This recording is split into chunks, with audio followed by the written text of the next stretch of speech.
Thank you, Mr. Chairman and Ranking Member. Thanks to all of our witnesses for being here. Mr. Dunn, I think it seems we pretty much can all agree to some degree on the problem.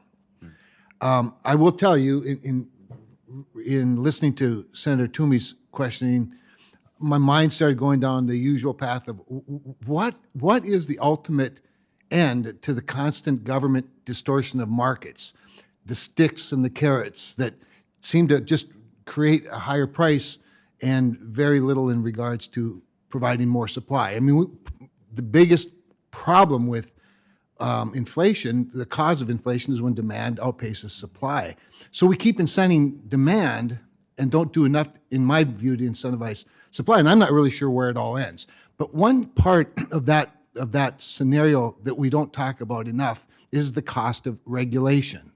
And there's been a study I'm sure you're familiar with recently that predicts about 40% of the cost of multifamily and single-family rent is regulation. Can you speak a little bit to government regulation? And again, I am sincere when I say I think we struggle to find the balance. Every time we try to solve a problem, we incentivize one side or the other, and all we do is escalate costs.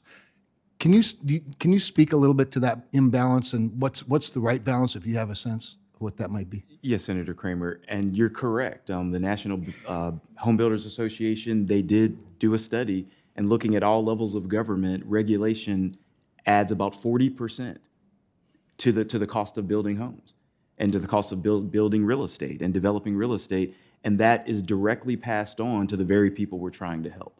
So we have to make sure that we're dealing with the root cause of the issue, which is a lack of supply. And everyone, even every witness here today, we agree that that is the problem. Mm-hmm. And we need to focus our efforts and focus our dollars on every level of government, local, state, and federal level, on making sure we're creating more housing.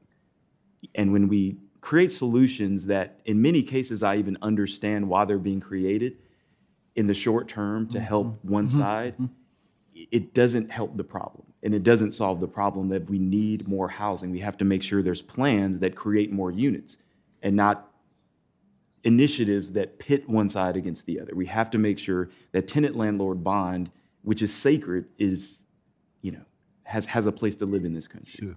And you don't advocate, I don't think any of us advocate no regulations. Obviously, there needs to be protections put in place. But I agree. Honestly, the problem is easier to identify than the solution. I readily admit. I mean, when the incentives create a distortion to the point where the cost of rent is going up faster than the rest of the economy, that's not the right solution. But I'm kind of with you. I'd like to see us focus more on the supply side, but I'm not sure that completely does it either, because sometimes you can end up with just an overabundance of that as well. But anyway, with that, thank you all for. And by the way, I mean, I still have a minute and a half. If anybody else wants to comment on the same question, either from a different perspective, I'd be happy to listen.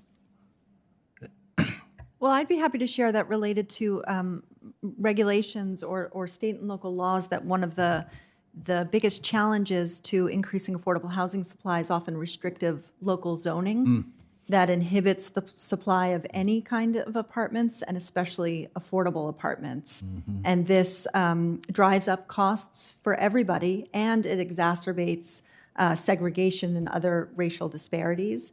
So states and localities will need to do more to limit or entirely remove those restrictive zoning laws if we're to be able to build the number of homes that the country needs.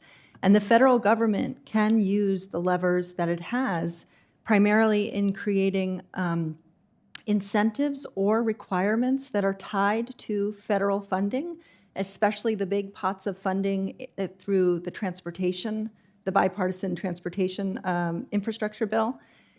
That can create a very compelling incentive for local communities if they are able to receive those funds only if they do more at the local level to reduce restrictive zoning. The only thing that concerns me about that is that sounds swell until the local community decides it's not worth the funding. in which case you've solved no problem. Well, that's why we should think bigger than the housing funds, where typically we do look at incentives for restrictive zoning, and we should look to the much bigger pots of money that all communities want related to transportation funds, highways, et cetera. Thank you. Thank you, Mr. Chairman.